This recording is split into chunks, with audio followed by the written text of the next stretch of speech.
All right, everybody. Well, welcome back to the Marketing Playbook. My name is Staci, and I'm here with Miss Emily today, our very own micro Des Moines influencer. Micro.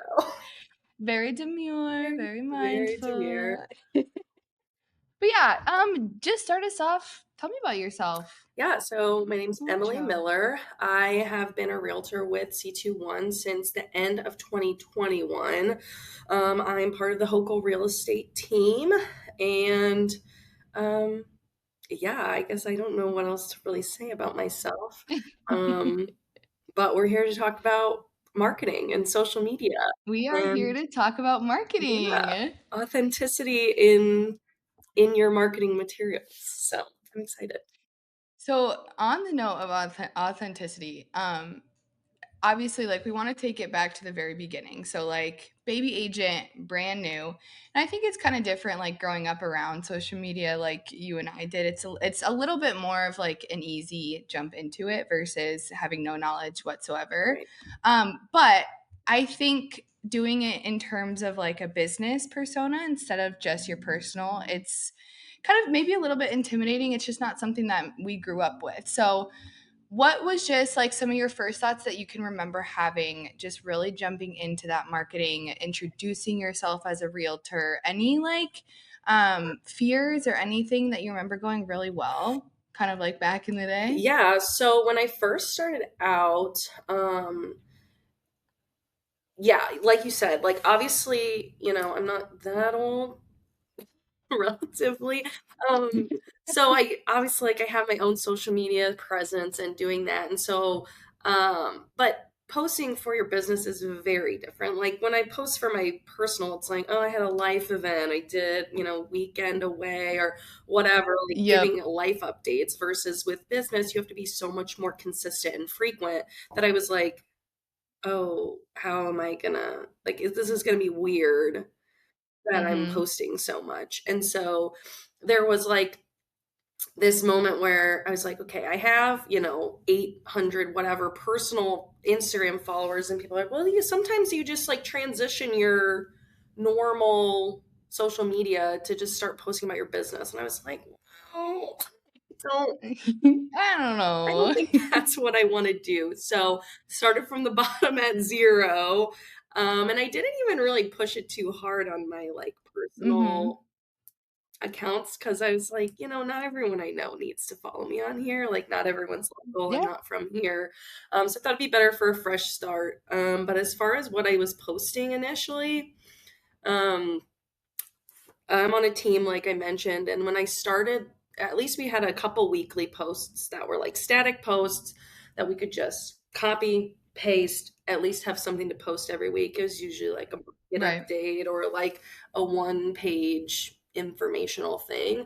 But at least it got me started. And then I just kind of used that as inspiration to do other things. So when I first started, it was like about me, random market updates. I was, KCM was a really good resource. Yeah. I wasn't using their content like copy the image, paste it in my own, like whatever. I was at least doing, a little redesign in Canva to make it Yeah. look a little more consistent for me. But really, it was a lot of like whatever I can think of to post because Yeah. consistency is what I was most concerned with. But at that time, I was doing mostly like static stuff. Right. Because 2021 and then 2022, I think is more so when people were really starting to push video, and that was a hurdle Yes. to try to get, in front of the camera. Because Mm-hmm. again, like, who wants to hear from me? I don't know. Well, and video is it's not like a new concept, No. obviously, but the concept of vertical video and that short form video style, you're exactly right. It did take off in 22, and it was like a, whoa, wait a minute, because we were familiar with social media and we were familiar with posting these static posts and like getting engagement that way, but putting yourself on video, it's so much more intimate Yeah. almost, and I feel like it really exposes yourself more than just a static post. So I can fully understand why that like added just a little bit more difficulty on top of keeping that consistency and kind of keeping that brand voice going. But kind of along the lines of that brand voice, one of the things I was really interested is, so, like from the beginning, from that static posting and maybe using some of those outside resources, Keeping Current Matters, incredible resources. You're more than welcome to redesign them, like you mentioned. Little pro tip there is I love using those sites, KCM, whatever it is, mainly just to get started. Yes. It's really easy to like get a topic or get like a specific theme or have some like copy, using those resources, using stuff that people have already gone out and done research for, and reworking it to sound like you is genius in social. But enough with that tangent. Back to the original question. How would you say you kind of developed your brand voice over the years? And what I mean by that is how um, did you eventually learn? Because this is something that kind of happens organically. It's not necessarily something that you like force. But if you could speak to how maybe you showcase yourself or how you speak, and so it does sound like you instead of maybe some of these other resources, and how that's kind of grown over the years. Yeah. So just like exactly like you said, I use a lot of the places I get like posts. And so like recently I started subscribing to Coffee and Contracts, which is a marketing like template. Um, and Yeah. even that, you know, the goal of that is for you to be able to just go in, get the Canva template, plug in your photo, plug in whatever, copy the caption, post it. But, you know, sometimes it doesn't sound like me. And so being able to take that inspiration and then just honestly, and this was a hump I had to get over coming from, you know, working in like corporate, you know, whatever, and having this idea of what you're supposed to be as like this real estate professional. But I was like, Right. here's the deal. Like, that's not me. I'm not going to stand in front Yeah. of a green screen with a suit on and start pointing at arrows about market analysis. That's not who I am. I'm going to find Right. trending audio and I'm going to make it funny and I'm going to make it fun and informative. And so, really, And like, you're gonna create organic engagement when you do yeah, that. Like exactly what we were talking about at the beginning, like that your little viral audio or whatever. Those things, people remember that so much more. Like I remember that more than I remember just like a random post that you did, because I was able to connect with it and I was like I engaged with yeah, it. And so that's just like such a cool point, and I love that point of you can use these resources, and they're incredible resources, and they're usually made by some pretty intelligent yeah, people, which is awesome. But the ability to kind of turn it around and speak using those resources but still speaking as yourself is, it's hard, it's definitely something that takes a little bit to learn, but it's so beneficial for your yeah. business. Well, and I think it doesn't even have to be anything complicated either. Like, it's easy to, you know, like KCM, for example, or like an economist article from the Hmm. GOAT, Lawrence Yun, right? Like, you just take a Shut up. screenshot of that and do a green screen video and then just say, you know, talk as if you're talking to your client. I think that's one thing that being like myself on social media has helped me with is anytime that I meet someone, I think like a third of my business came in one way or another from social media last year. And not because I'm some like influencer or whatever, but really because I know that the people that are coming to me from there already know who I am. So when they meet me, Hmm. it's like a continuation of a conversation versus truly introducing myself for the first time, which I think makes it that much quicker to connect with people. And it is a hard jump though, too. Like I mentioned, like coming from corporate where you have, you know, a box where you have to be a certain way, say certain things, not say certain things. I think my attitude has really been in this business, not everyone's going to be your client. Same way my mom always said, not Yeah. everyone's going to like you, not everyone's going to want to be your friend. So you just kind of have to like get over that fear of like, oh, what if I post that? Someone's gonna say I'm dumb. Someone's gonna say like, why'd you say that? Someone's gonna like it, and Yeah. someone's gonna think like, oh wow, like that's how I think too, or I want that kind of perspective in the person that I'm trusting to help me find a home. So, um, you know, I think being yourself is going to attract the right kind of clients to you. And Yeah. that's the mindset that I've had to have as far as like, you know, I made a post a couple weeks ago and I was like, is this too much? Like, is this to Yeah. to me is this like gonna alienate me from some people? And my husband, who is a financial advisor, would never post that. He'd be like, compliance, no, this, no. And it's so much less like, restrictions around us that's like, this is who I am. And if someone doesn't agree with Yeah. what I'm saying here, then I probably don't want to work with them anyway. So, and I actually had such good positive feedback from that post, like multiple people that, I've been engaging with, but not necessarily Yeah. like having business from are like, oh my God, this is why if I'm gonna buy a house, you're gonna be my realtor. Like that's literally why I'm on social media. So But it's so cool how people can sense that, right? Like, they can truly watch a video and sense if it's coming from a person's, like, comedy or their emotions or more of their personality. It's fun, it's lighthearted, maybe still educational and still beneficial to them.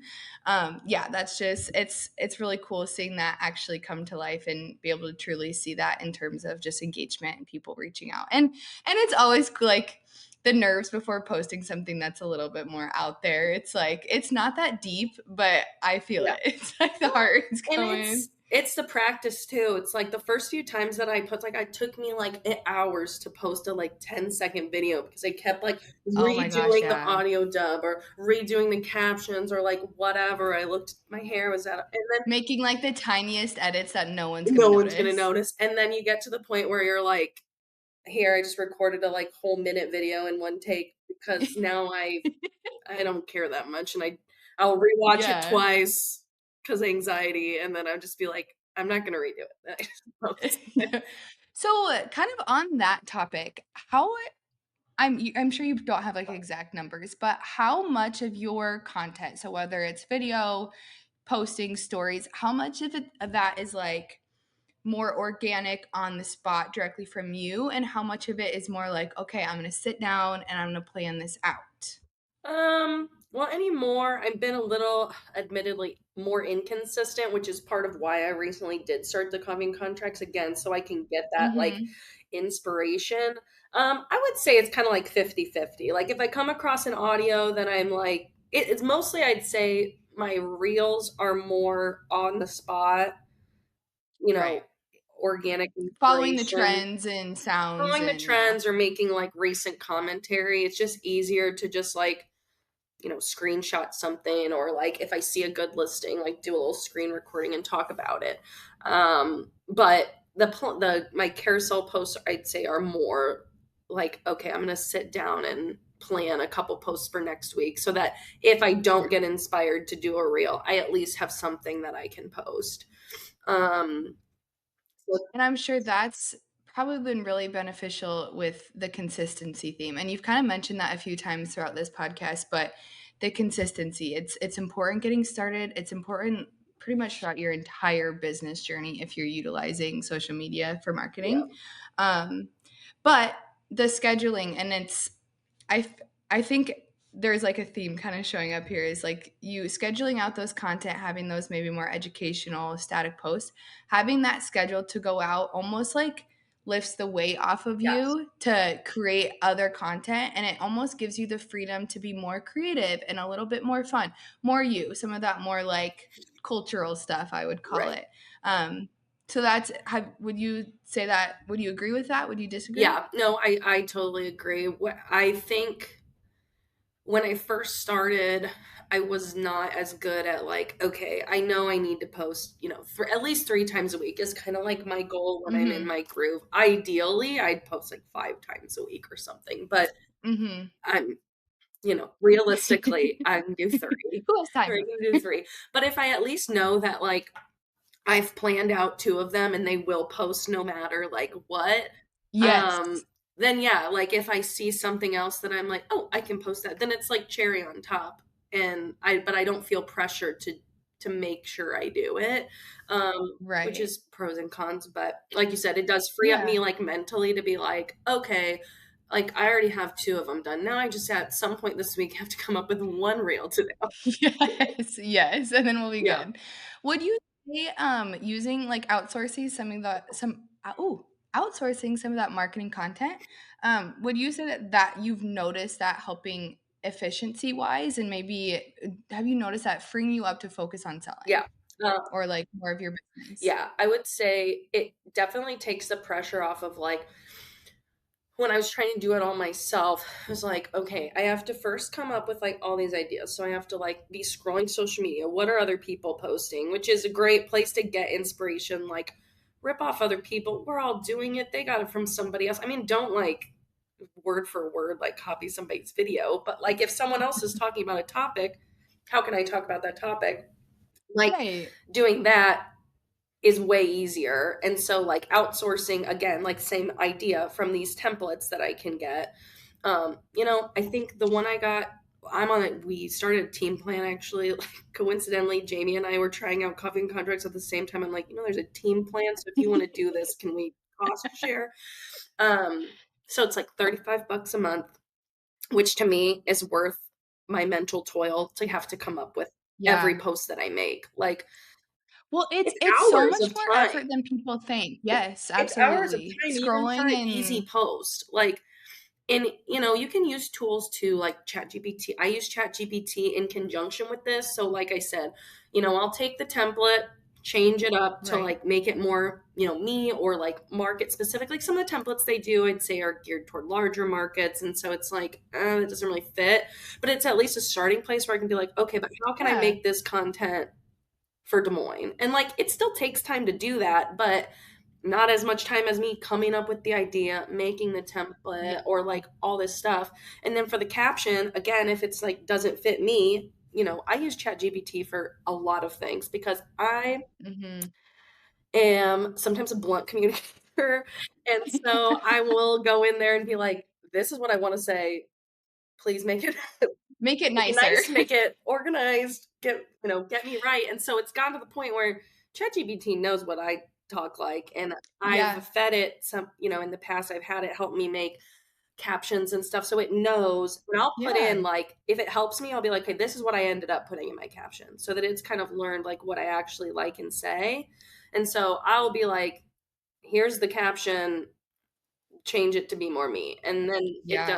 it does that. And so I really like that tool, and some people will even just use ChatGPT instead of paying for a content service. They'll be like, "What are people asking about for real estate?" I know Cole, my teammate's doing a video series right now. Like, he asked, what are the Mhm. top 10 questions people have about real estate, and he's doing videos on it. And like, that's easy content, quick 30-second video about one question, and you have ten posts. Like, And wherever you can make the load lighter, right? Like work smarter, not harder. I utilize chat for a lot of things as well. And it's same thing as pretty much everything else we've been talking about. It helps just getting like the jump on. Like it yes, helps just getting the idea planted, helps like outline yes, things. And it's especially with writing.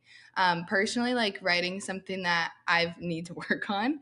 And I know a lot of people do too. That's maybe not a strong suit for a lot of people, but chat's so helpful just with verbiage, like you yeah, said, changing tone, stuff like that. So yeah, definitely utilize that stuff. And exactly like what you said, still make it you. yeah. Still add your own verbiage to it, change the copy up a little bit, and you are good to go. Yeah, yeah, and like any data tool, what you put in is what you get out. So, like, some people Hmm. will try to use chat and just, like, ask it a question or, like, make a post, and they'll be like, "Oh, Yeah, this sucks, like, this isn't what I wanted." Well, you need to, like, put in the effort to train it. Like, engage with it. anytime Yeah, I'm asking for a social media post, it's all in the same thread. Like, I have a social media posts thread in my ChatGPT, and that's how it remembers all my stuff. And so you just kinda it takes time to build that up, but once you do, it makes it real quick and easy to make sure that yeah. what you're posting sounds like you and your online presence. Do you use the free version of chat or do you have the pro?